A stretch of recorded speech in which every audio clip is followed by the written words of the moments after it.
This is Dr. Praveen Ramchandra. Uh, Welcome to my YouTube channel. Please watch this video for patient education.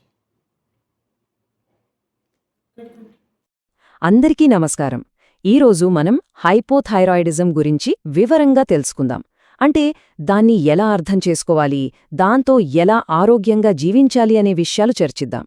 ఈ మొత్తం విశ్లేషణ Bengaluru యలహంకలోని డయాప్లస్ endocrinology క్లినిక్కు చెందిన senior endocrinologist doctor Praveen Ramachandra అందించిన మార్గదర్శకాలపై ఆధారపడి ఉంటుంది. మనలో చాలామందికి అప్పుడప్పుడు ఏ పని చెయ్యకపోయినా నీరసంగా, ఎందుకో తెలియని అలసటగా అనిపిస్తూ ఉంటుంది కదా, లేదా అందరికంటే మనకే ఎక్కువ చలి పెడుతున్నట్టు అనిపిస్తుంది. ఇవి చాలా సాధారణంగా కనిపించినా కొన్నిసార్లు ఇవి మన శరీరంలో థైరాయిడ్ గ్రంథి సరిగ్గా పనిచేయట్లేదు అనడానికి సంకేతాలు కావచ్చు. అసలు విషయమేంటో లోతుగా చూద్దామా? సరే, ఇప్పుడు మనం అస్సలు విషయానికొద్దాం. హైపోథైరాయిడిజం పేరు కొంచెం పెద్దగా ఉన్నా దీని అర్థం చాలా సింపుల్. మన శరీరం యొక్క వేగం తగ్గడం అంటే నెమ్మదించడమన్నమాట. అది ఎలా జరుగుతుందో చూద్దాం.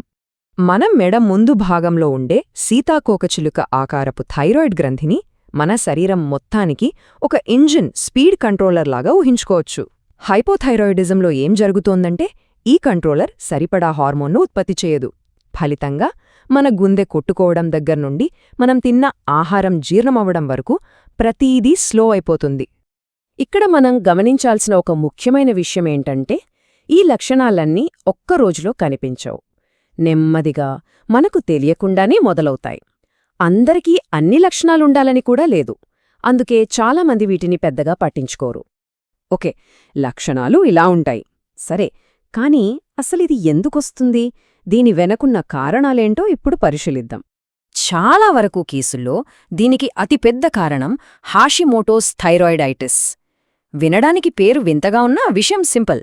మన శరీరాన్ని కాపాడాల్సిన మన సొంత రోగ నిరోధక వ్యవస్థే పొరపాటున మన థైరాయిడ్ గ్రంథిని ఒక శత్రువులా భావించి దానిమీద దాడి చేస్తుంది. మన సైనికులే మన కోటమీద దాడి చేసినట్టు అనమాట. ఈ హాషిమోటోస్ కాకుండా ఇంకా కొన్ని కారణాలు కూడా ఉండొచ్చు.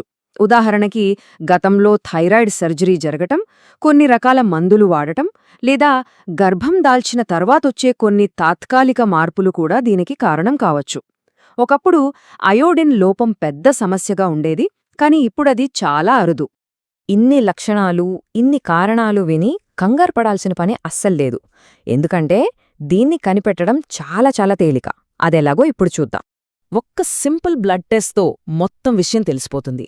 ఈ పట్టికలో చూడండి, TSH లెవెల్ ఎక్కువగా ఉంటుంది. ఎందుకంటే మన మెదడు థైరాయిడ్కి ఇంకా హార్మోన్ ఉత్పత్తి చెయ్యి అని గట్టిగా సిగ్నల్స్ పంపుతుందన్నమాట. కాని థైరాయిడ్ సరిగ్గా పని చెయ్యట్లేదు కాబట్టి అసలైన హార్మోన్ అయిన T4 లెవెల్ తక్కువగా ఉంటుంది. ఇది ఆటోఇమ్యూన్ సమస్య అవునా కాదా అని తెలుసుకోవడానికి థైరాయిడ్ యాంటీబాడీలను కూడా టెస్ట్ చేస్తారు. సరే, సమస్య ఏంటో స్పష్టంగా తెలిసింది. ఇప్పుడు దానికి పరిష్కారమేంటో చూద్దాం. దీనికి చికిత్స, నిర్వహణ చాలా సూటిగా, ఎఫెక్టివ్గా ఉంటుంది. చికిత్స అంటే అదేదో పెద్ద విషయం కాదు. లెవోథైరాక్సిన్ అని ఒక చిన్న టాబ్లెట్ మన శరీరం ఏదైతే హార్మోన్ను తయారు చేయలేకపోతోందో ఆ లోటును ఈ టాబ్లెట్ రోజూ భర్తీ చేస్తోంది, అంతే. అయితే విషయం కేవలం టాబ్లెట్తోనే ఆగిపోదు. ఇక్కడే డాక్టర్ ప్రవీణ్ రామచంద్ర గారి అప్రోచ్ గురించి మనం మాట్లాడుకోవాలి. వాళ్ల ట్రీట్మెంట్లో ఈ మందుతో పాటు శరీరంలో వాపును తగ్గించడానికి, మన జీర్ణ వ్యవస్థను ఆరోగ్యంగా ఉంచడానికి కొన్ని విటమిన్లు, సరైన ఆహార సలహాలు కూడా ఇస్తారన్నమాట. ఇదొక కంప్లీట్ ప్యాకేజ్ లాంటిది. ఈ మందు వేసుకోవటంలో కొన్ని నియమాలు పాటించటం చాలా చాలా ముఖ్యం. అప్పుడే అది సరిగ్గా పనిచేస్తుంది. మొదటిది, పొద్దున్నే లేవగానే పరగడుపున కేవలం మంచినీళ్లతోనే వేసుకోవాలి. రెండవది, అది వేసుకున్నాక కనీసం 2 గంటల పాటు, అంటే 120 నిమిషాలు టీ, కాఫీ, టిఫిన్ లాంటివి ఏవీ ముట్టుకోకూడదు. ఇది చాలా ముఖ్యం. అలాగే కాల్షియం లేదా ఐరన్ టాబ్లెట్స్ వేసుకునే అలవాటుంటే ఈ మందుకు కనీసం 4 గంటల గ్యాప్ ఇవ్వాలి. అన్నిటికన్నా ముఖ్యంగా మీ ఎండోక్రినాలజిస్టును అడగకుండా మీ అంతట మీరే డోస్ మార్చడం కానీ, మందు ఆపేయడం కానీ అస్సలు చెయ్యొద్దు. మందులు మొదలుపెట్టాక అంతా సరిపోయిందో లేదో అని చూడ్డానికి సాధారణంగా ప్రతి 6-8 వారాలకొకసారి బ్లడ్ టెస్ట్ చేస్తారు. మన శరీరం ఎలా స్పందిస్తుందో చూసి అవసరమైతే డోజ్ను అడ్జస్ట్ చేస్తారన్నమాట. ఓకే, మందులు వాడుతున్నాం, అంతా బాగానే ఉంది. కానీ మన జీవన శైలి కూడా మన ఆరోగ్యంలో చాలా ముఖ్యమైన పాత్ర పోషిస్తోంది. ఆరోగ్యంగా ఉండటానికి మనం రోజూ ఏం చేయొచ్చో ఇప్పుడు చూద్దాం. ఆహారం విషయంలో ఆ డైట్, ఈ డైట్ అని కంగారు పడక్కర్లేదు. మంచి పండ్లు, కూరగాయలు, ప్రోటీన్ ఉన్న బ్యాలెన్స్డ్ భోజనం చేస్తే చాలు. దయచేసి ఆన్లైన్లో చూసి థైరాయిడ్ నయం చేస్తామని చెప్పే మూలికల జోలికి వెళ్లొద్దు. ఇక వ్యాయామం, రెగ్యులర్ ఎక్సర్సైజ్ మన జీవక్రియను, మన మూడ్ను కూడా బూస్ట్ చేస్తుంది.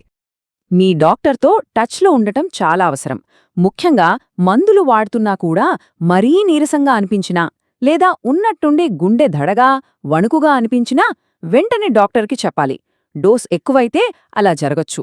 ఇక గర్భం ప్లాన్ చేస్తున్నా లేదా గర్భవతిగా ఉన్నా తప్పకుండా డాక్టర్ను సంప్రదించాలి. ఎందుకంటే ఆ సమయాల్లో థైరాయిడ్ హార్మోన్ అవసరాలు పూర్తిగా మారిపోతాయి.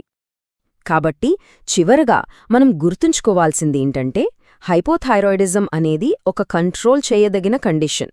సరైన మందులు, రెగ్యులర్ చెకప్లు, ఆరోగ్యకరమైన అలవాట్లతో దీన్ని పూర్తిగా అదుపులో ఉంచుకోవచ్చు. హుషారుగా, చురుకైన జీవితాన్ని గడపడానికి ఇది అస్సలు అడ్డంకి కాదు.